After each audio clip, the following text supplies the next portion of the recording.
interessantes, mas vamos ler Gênesis 2:7.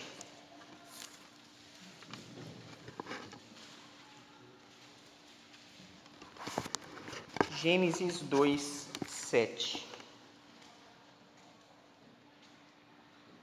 Então formou o Senhor Deus ao homem do pó da terra e lhe soprou nas narinas o fôlego de vida, e o homem passou a ser alma vivente.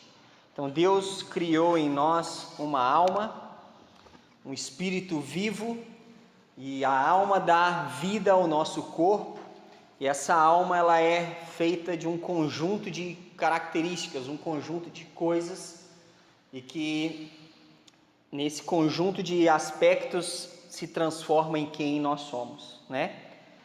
Todo mundo aqui é igual? Não.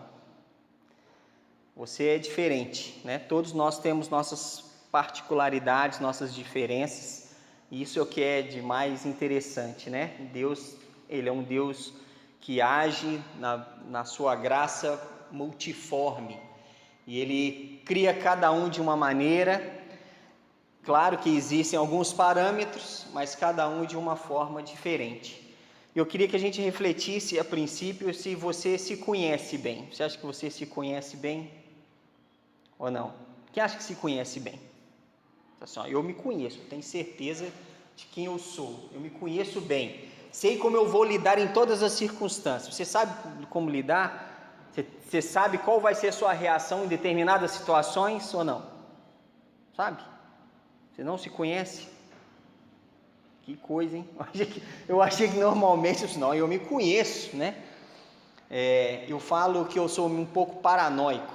Por que eu sou paranoico? Porque eu tento me programar para saber como agir em todas as circunstâncias. Sabe o que é a pessoa paranoica? Estou viajando, se acontecer um acidente, eu tenho que saber o que eu vou fazer, para quem eu vou ligar, como é que eu vou agir, se tem um boné para pôr no pescoço da pessoa, para imobilizar o pescoço. Eu sou assim, né? Se acontecer um apocalipse zumbi, mas não vai acontecer, que isso não existe, mas se acontecer, eu já sei o que eu vou fazer, né? Ué, não sei, né? Não sabe que pode acontecer, um vírus louco, vocês não sabem, uma doença louca. Não tem uma vaca louca, vai que dá a doença do ser humano louco. Mas não sei, porque os gordinhos sempre morrem primeiro nos filmes, já viu? Então eu tenho que me precaver, eu tenho que me conhecer, eu tenho que saber minhas limitações, eu tenho que saber como eu vou me virar. Então eu sou meio paranoico, tudo eu tenho que me precaver, eu tenho que saber como agir. Só tem uma situação que eu não sei como vou reagir. Se um dia alguém vier com um revólver para me assaltar e eu tenho medo, o que eu vou fazer? Na minha cabeça eu sei, mas na hora da adrenalina a gente não sabe. Eu admiro quem consegue ficar muito calmo, porque às vezes uma pessoa me dá um susto, eu já não sei o que acontece, né? Então a gente tem que se conhecer. E você conhece bem o seu temperamento? Ou não? O nosso foco aqui é falar sobre temperamento. Por que o nosso foco é falar sobre temperamento? Como nós nos comportamos? Não sei se você se lembra quando nós falamos sobre o amor, naquelas vezes eu trouxe um dado estatístico, que 87% das pessoas que são demitidas no Brasil não são demitidas por problemas, por questões técnicas, mas são demitidas, perdem os seus empregos por questões comportamentais, porque elas não sabem se portar, porque não sabem controlar o próprio temperamento, não sabem controlar o que fala, a forma como fala, e aí isso gera transtornos na vida das pessoas, né? Então, as pessoas não sabem se portar, e na maioria das vezes as pessoas não sabem se portar ou se comportar porque elas não se conhecem, não conhecem o próprio temperamento, não se conhecem completamente, e isso gera essa loucura aí na forma como elas se comportam. Às vezes a forma como cada um vê o mundo determina a nossa forma de agir. Então quem está mais preocupado com o futuro vai tomar atitudes hoje diferentes, pensando a longo prazo. Tem gente que não preocupa tanto a longo prazo, preocupa mas com o agora. E aí as atitudes são completamente diferentes. Então, como nós vemos o mundo determina a forma como nós agimos. E é interessante como nós lemos em Gênesis que Deus nos criou, colocou uma alma vivente em nós e temos nossas características completamente diferentes. Então nós queremos nos conhecer melhor, porque nos conhecendo melhor nós conseguimos estabelecer relações melhores com as pessoas.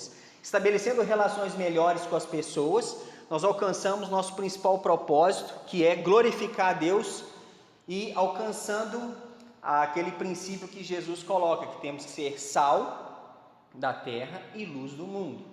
Não adianta a gente conhecer toda a doutrina, conhecer toda a palavra, chegar ao ponto de ter o máximo de textos memorizados na vida. Mas o que acontece? Você pode ter todo o conhecimento, mas você não sabe se comportar, nada do que você disser vai ter validade. Porque a sua vida, suas atitudes, suas escolhas refletem algo completamente diferente daquilo que você fala. Então não faz sentido, né? Então esse é o nosso propósito, que a gente se conheça, que a gente tenha em mente quem nós somos, tem formas que a gente pode se conhecer melhor e assim a gente alcançar melhor o propósito que Deus tem para nós. A gente ser mais frutífero em tudo, nos relacionamentos pessoais, e isso vai gerar bons frutos em outras áreas, principalmente na área de ser uma boa influência para esse mundo, né? Uma influência dentro dos princípios que nós defendemos, dos princípios bíblicos. Então Deus não nos criou iguais, e a gente vê isso na Bíblia. Os personagens bíblicos são completamente diferentes, quando a gente observa seus temperamentos, as suas formas de agir. E a gente quer falar hoje sobre 4 tipos de temperamento. A gente não vai falar sobre os 4 hoje, não vai dar tempo, né? Mas pelo menos acho que o primeiro hoje a gente vai. E aí a gente vai gradativamente entendendo. Tem um filósofo antigo, né, o Hipócrates, que ele criou uma teoria, isso há muito tempo atrás, há 400 anos mais ou menos antes de Cristo, que ele desenvolveu uma teoria dos 4 temperamentos, que são 4 temperamentos ligados a coisas do corpo que influenciam mais na forma de agir, na forma de pensar. Então essa teoria ela é muito bem aceita na área da psicologia, faz muito sentido, né? E a gente pode aproveitar dessas coisas e ver quando a gente combina com relatos da Bíblia e mostra que as coisas fazem sentido. As ciências exatas e as ciências humanas podem nos ajudar a compreender muitas coisas que às vezes apenas pela Bíblia, alguns relatos a gente não consegue identificar. Porque a Bíblia fala muita coisa sobre a alma, sobre os pensamentos, sobre caráter, mas às vezes aqueles detalhes sobre temperamento, a Bíblia não dá doutrina sobre isso, mas ela conta histórias, né? Os relatos dos personagens ficam evidentes. E então a gente quer refletir sobre isso. Eu tenho certeza que você se enquadra em um desses temperamentos. Não é uma questão que você vai se enquadrar em um apenas. Você vai ver coisas, você vai se encaixar em algumas outras coisas. Mas pelo menos você ou eu vamos nos encaixar em pelo menos 2 deles. 2 vão ser mais predominantes. E aí nós, com esse entendimento, a gente consegue traçar bem um pouco sobre quem nós somos. A gente deve explorar o melhor de nós, conhecermos bem nossas limitações, nossas qualidades, para que a gente seja mais frutífero em tudo. Para que quando a gente chegar lá na frente, a gente poder olhar para trás com um olhar feliz de que a gente aproveitou bem a caminhada. E não faça como lá em Eclesiastes diz, né, que você chega no fim da vida e olha para trás e fala que eu não tenho prazer naqueles dias que eu vivi, que você não aproveitou, não desfrutou bem da vida abundante que Deus nos proporciona, né? Então eu sei que você está meio confuso, você está meio me olhando assim, o que será que vai dar nisso, né? Mas a gente vai fazer sentido, né? A princípio está meio confuso, colocou o tal do Hipócrates no meio aí, tem uma filosofia meio confusa no meio, mas você vai ver que faz sentido, né? Então, o primeiro temperamento que a gente quer observar é o temperamento sanguíneo. O próprio nome já diz, né? Sanguíneo tem um temperamento ligado ao sangue. Ele tem uma influência maior dentro da sua concepção. As principais características de uma pessoa com temperamento sanguíneo: elas são mais expansivas, né? Não tem dificuldade de se expressar, elas falam bastante, gostam de se comunicar com outras pessoas, se expressam bastante por gestos, gesticulam muito e falam bastante, falam alto, né?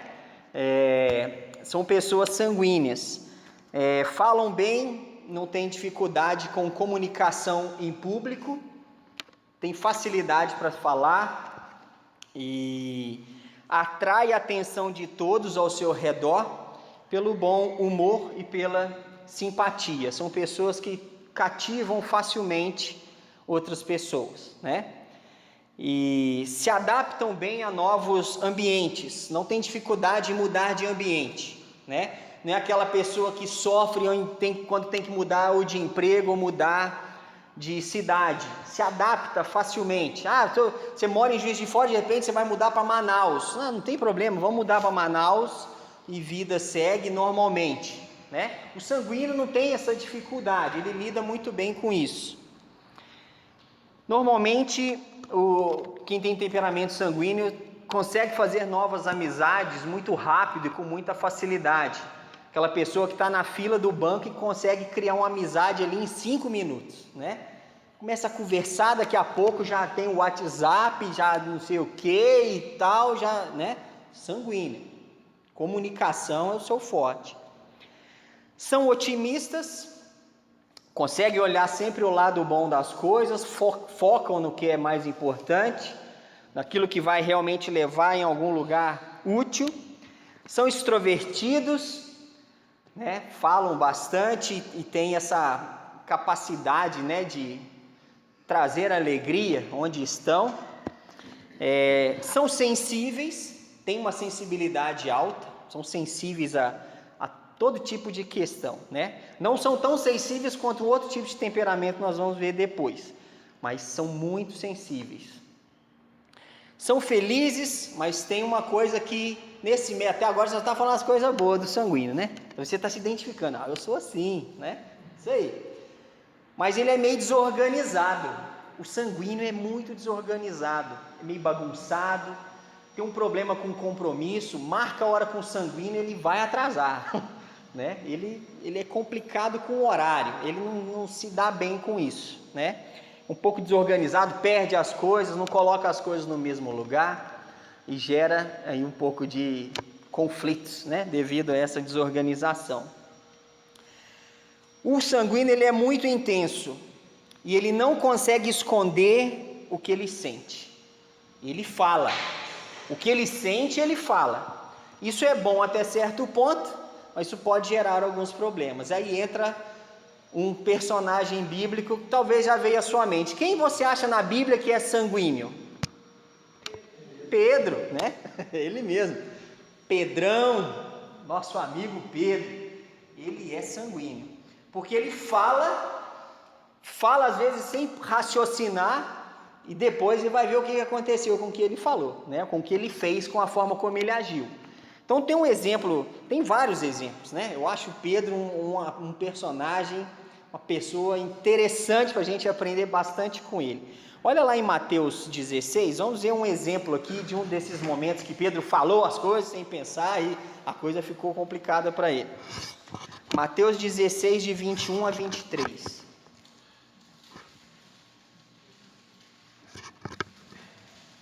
Alguém se identificou com o sanguíneo até agora? Alguém? Sei não, ninguém? Ninguém é sanguíneo? Até tem medo não, gente, pode falar não, eu acho que eu sou sanguíneo, beleza, muito bom. Aqui não estou falando nada de ruim não, você não precisa ter medo não, será? Né? Meio com...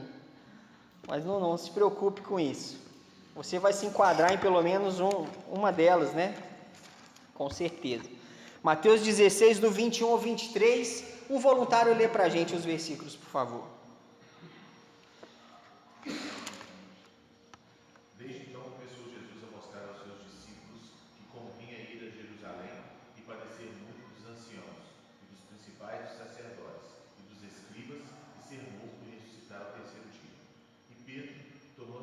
parte, começou a repreendê-lo, dizendo: Senhor, tem compaixão de ti, de modo nenhum te acontecerá isso.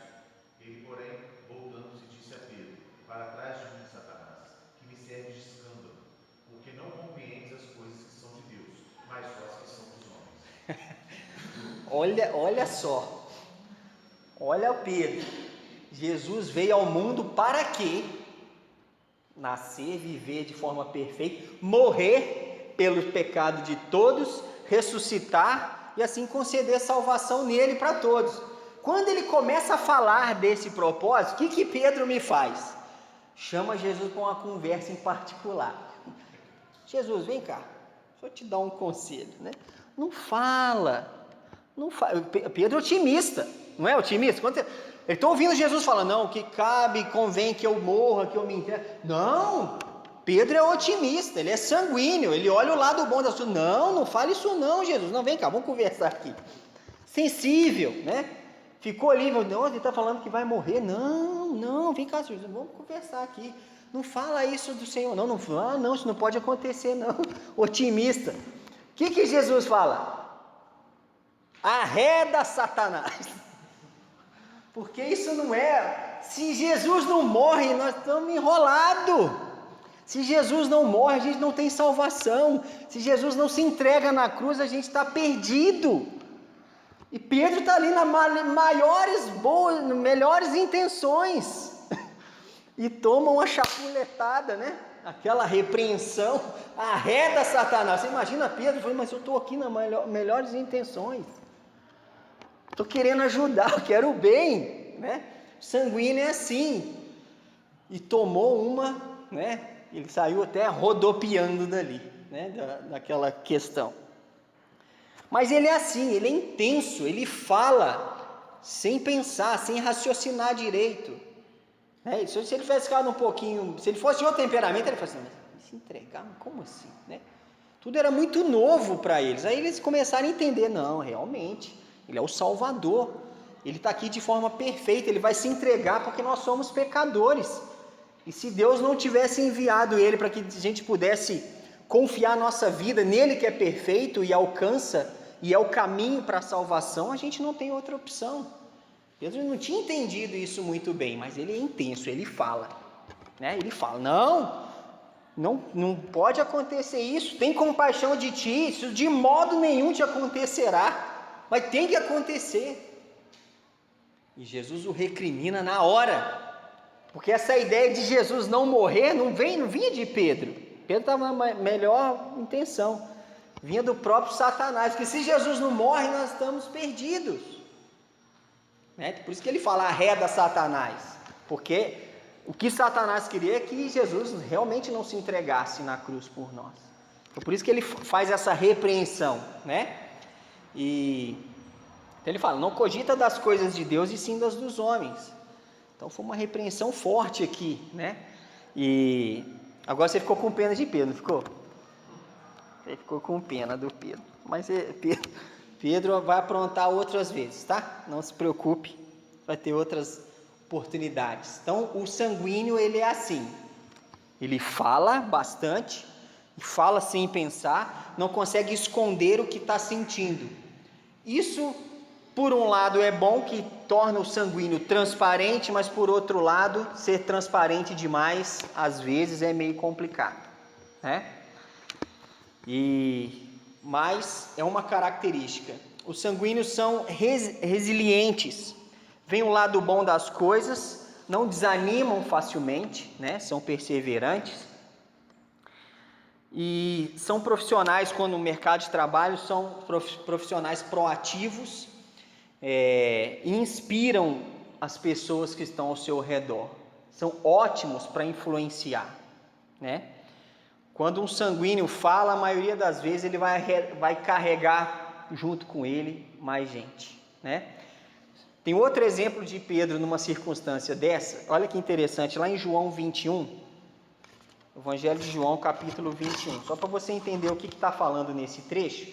Lembre-se que Jesus, ele quando morreu na cruz, né? Ao terceiro dia ele ressuscitou. Mas durante esse período, antes dele ressuscitar, os discípulos ficaram meio sem saber o que fazer. Ficaram naquela, não sabiam o que ia acontecer. Durante esses 3 dias foi um período difícil para eles, né? Eles sofriam perseguição por terem andado com Jesus, e agora Jesus não estava ali naquele momento fisicamente presente. Eles ficaram meio sem saber o que iria acontecer, né? E aí chega o evento no capítulo 21. Antes de Jesus aparecer, depois que ele ressuscitou, ele foi aparecendo a algumas pessoas, ele vai aparecendo a alguns grupos de discípulos.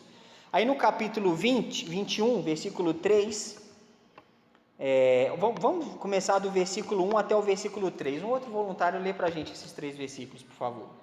Depois disso, tomou Jesus a manifestar seus discípulos junto do mar de Tiberíades, e foi assim que ele se manifestou. Estavam juntos Simão Pedro, Tomé, chamado Didimo, Natanael, que era de Caná da Galileia, os filhos de Zebedeu, e mais 2 dos seus discípulos. Disse Simão Pedro: vou pescar. Disseram os outros: também nós vamos contigo. Saíram e entraram no barco. E naquela noite nada apanharam. Então olha que interessante. Jesus havia ressuscitado, mas até então não tinha aparecido a esse grupo. E o povo estava sem saber, os discípulos ali, agora, o que vai ser, né? E naquela circunstância, naquela dúvida, chegou um ponto que Pedro não ficava parado, uma pessoa proativa, uma pessoa que por si só não conseguia ficar em suspense: o que vai acontecer, o que vou fazer. Ele tem uma ideia. Qual é a ideia dele no versículo 3? Vou pescar. Pedro era pescador, não era?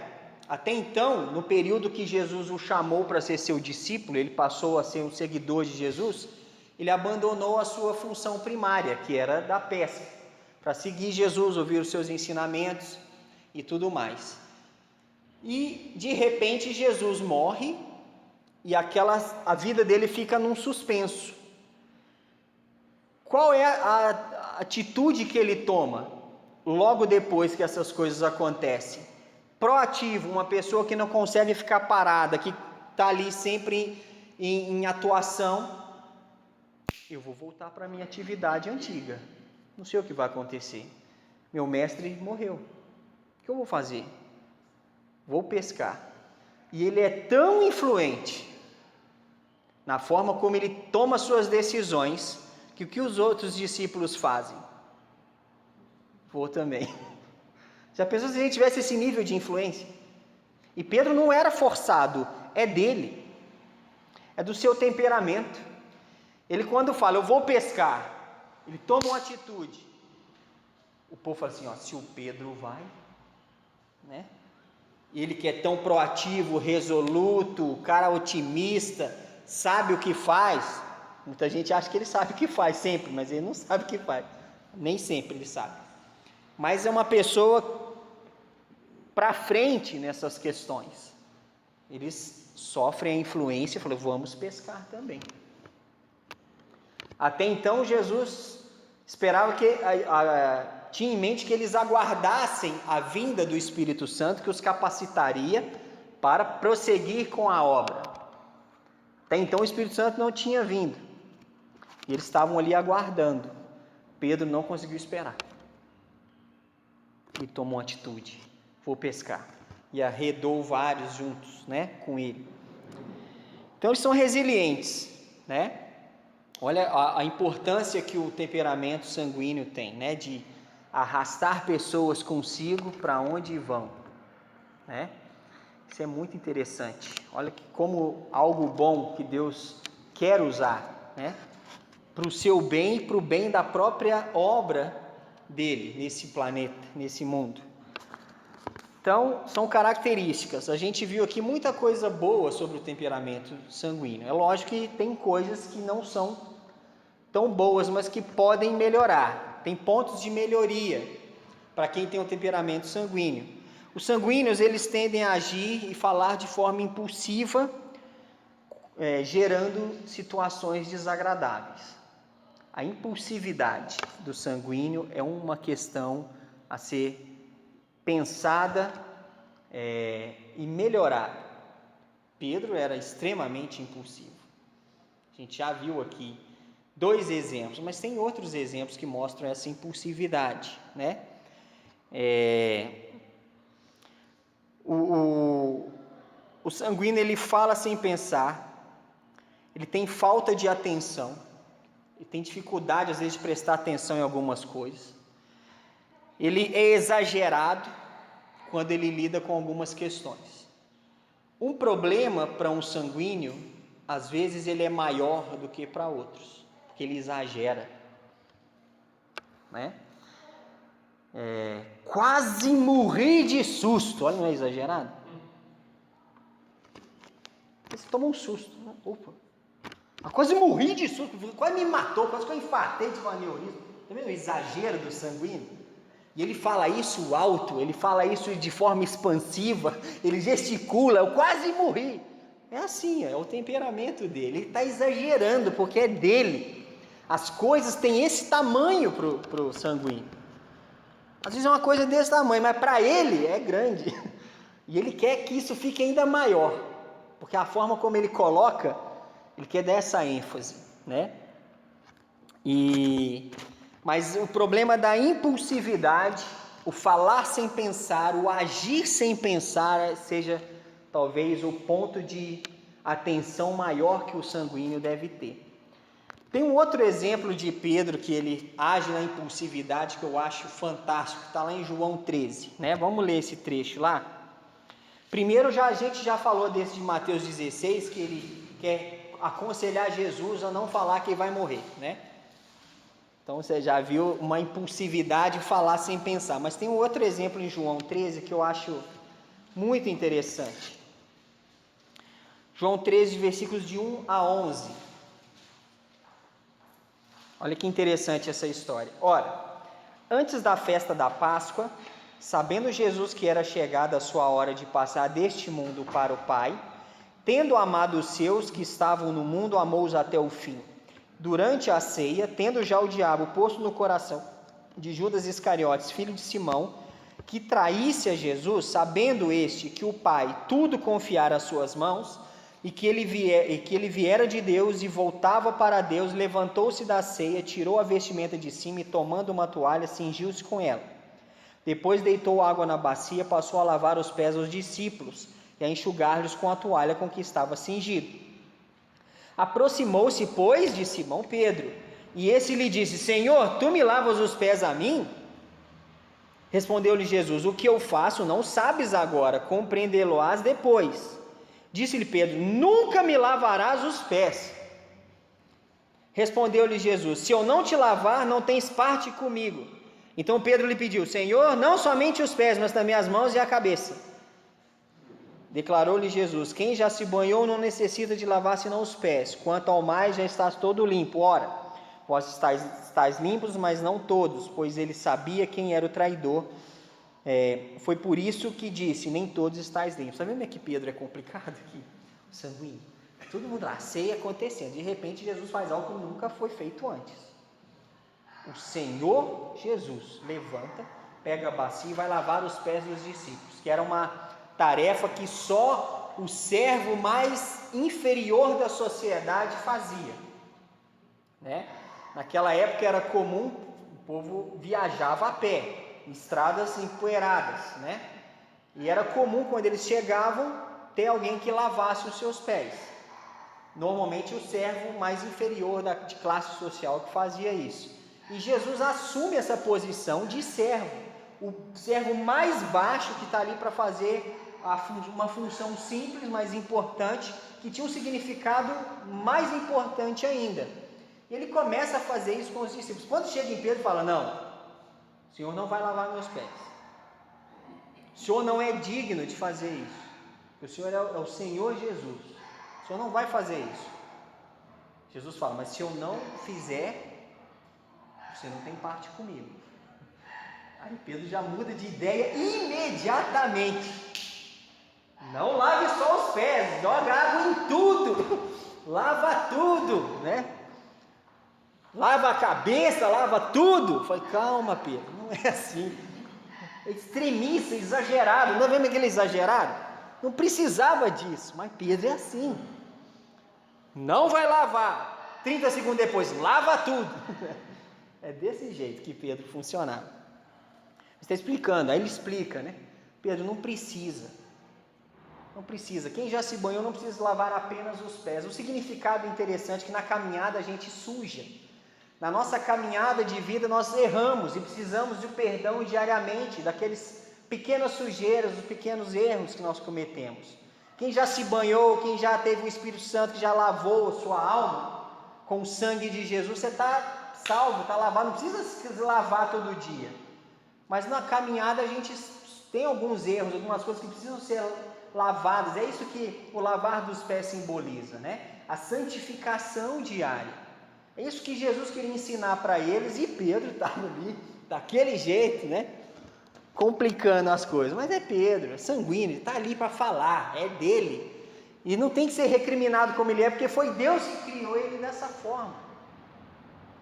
Mas o sanguíneo, pelo fato da sua impulsividade, ele vai ter dificuldade às vezes com isso, porque ele vai falar sem pensar, porque ele é meio desatento. Ao invés dele prestar atenção na cena, o que Pedro estava pensando? O quê?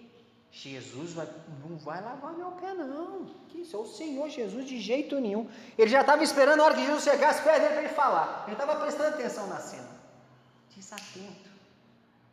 Esse é o sanguíneo, né? Olha que interessante, né? Como as coisas são. Mas o sanguíneo, a gente falou um problema dele, que é um problema grande: impulsividade, falar sem pensar, agir sem pensar. Talvez é o principal ponto de melhoria. Mas olha quanta coisa boa a gente falou do temperamento sanguíneo, né? Influencia bem, fala bem, se comunica, cria laços facilmente, se adapta facilmente nos ambientes, nos lugares onde está. Isso é muito bom. Isso é muito bom. Mas tem os seus pontos de melhoria. Tem suas questões para serem acertadas, né? E é interessante que a gente vê na Bíblia pessoas com essas características. Às vezes a gente fala que uma pessoa, para ser de Deus, para ser da Bíblia, tem que ser de um jeito, um padrãozinho. Não existe esse padrãozinho. Existem vários tipos de pessoas que se moldam a um caráter cristão. O caráter cristão, ele pode ser moldado em qualquer temperamento, qualquer tipo de personalidade. Porque Deus nos criou dessa forma. E é triste quando eu vejo às vezes pessoas que não gostam de quem são. Eu queria falar em público igual o fulano. Eu queria ser expansivo igual o ciclano. Eu queria ser dessa forma.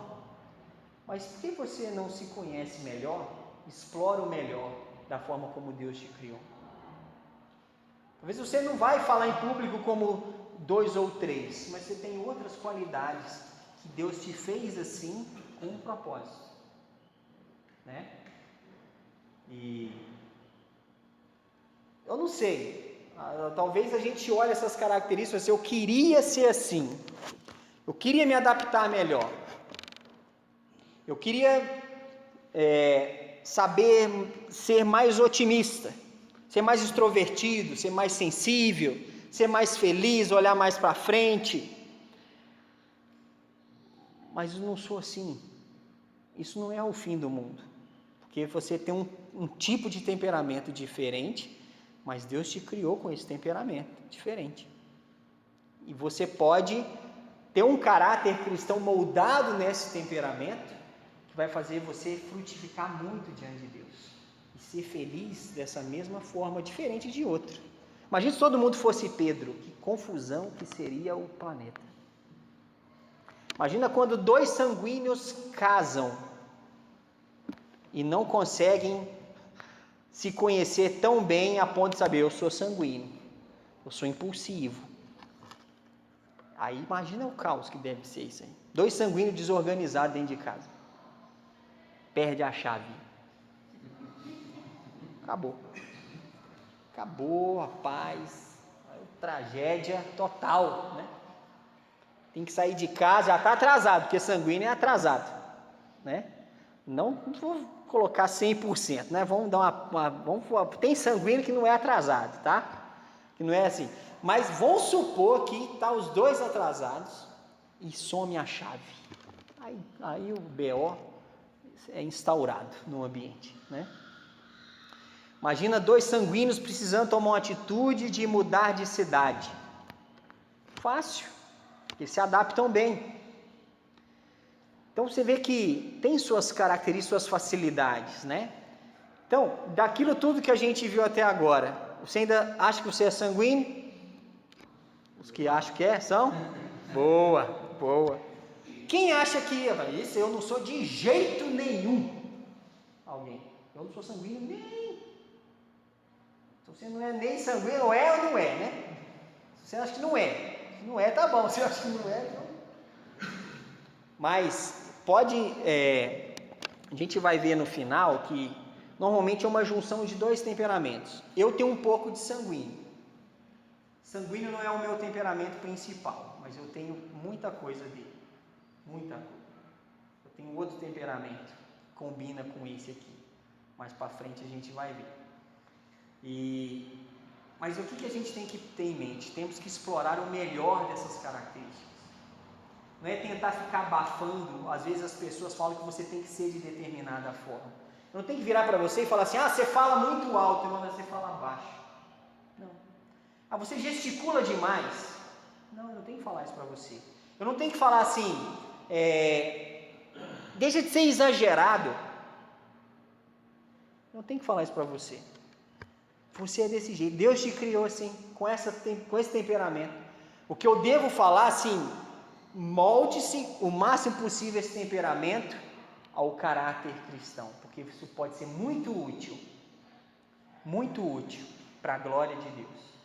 E Deus te criou dessa maneira, com esse propósito, para atingir uma finalidade grandiosa. Essa influência que você tem. Pensa bem, o sanguíneo, o difícil do sanguíneo é ele pensar no que ele tem que falar, porque quando ele fala, o povo ouve e o povo anda atrás dele. Se ele pensasse mais antes de falar e antes de agir, olha que coisa fantástica que seria, né?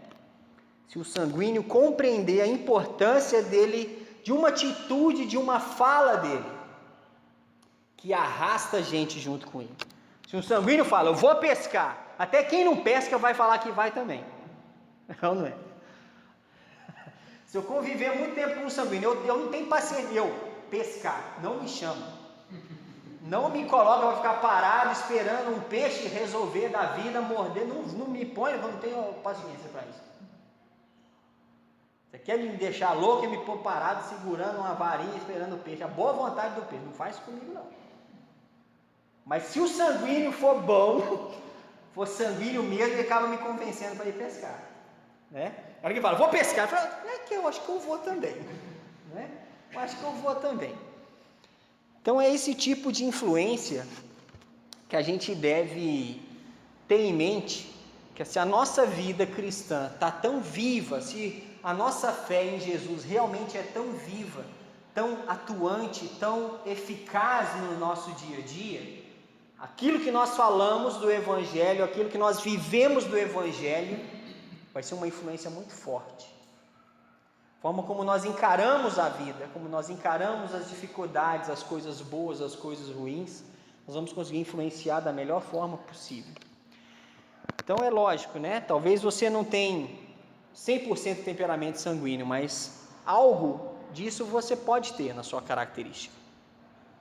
Mas a questão é, nosso temperamento tem que se moldar ao caráter de Cristo, né? Temos os pontos bons que Deus colocou. Se somos otimistas, se conseguimos enxergar o lado bom das coisas, somos organizados, se pensamos antes de falar, ótimo. Isso é questão da alma vivente que Deus colocou em nós. Vamos usar isso para a glória de Deus. Vamos usar todo o nosso temperamento para a glória de Deus. Deus te fez expansivo, use isso para a glória de Deus. Deus te fez tímido, use isso para a glória de Deus. Ah, mas a Bíblia fala que no céu os tímidos não vão entrar. Tem tradução da Bíblia que fala que os tímidos não herdarão o reino dos céus. Aí você é tímido, você fica horrorizado. E agora? Eu vou para o inferno porque eu sou tímido? Não, não é esse tipo de timidez, né, que a Bíblia coloca. Mas é aqueles que não querem assumir o seu compromisso com Jesus, não querem assumir de que lado estão, esses acabam ficando em cima do muro e na hora da realidade ele acaba escolhendo o outro lado. Esses tímidos que não vão entrar no reino dos céus. Mas o tímido de temperamento, aquele que prefere ficar mais na dele, esse não tem nada a ver com isso. Não tem problema nenhum ser assim, né? E nós vamos falar desse também. Tem outros temperamentos que vão se enquadrar em outras características. Então, só para você, eu não falei no início, eu acabei esquecendo de falar, mas são primeiro o temperamento sanguíneo, depois tem o colérico, depois tem o fleumático e depois tem o melancólico. Então, são 4 tipos de temperamento. E a gente refletiu um pouco hoje sobre o sanguíneo. Usamos a experiência, né, a vida de Pedro, que ilustra claramente esse tipo de temperamento. Mas o nosso propósito, e pelo menos a minha ideia, é que você se conheça bem. Saiba quem realmente você é, para que você possa explorar o melhor de quem você é, para a glória de Deus. Amém?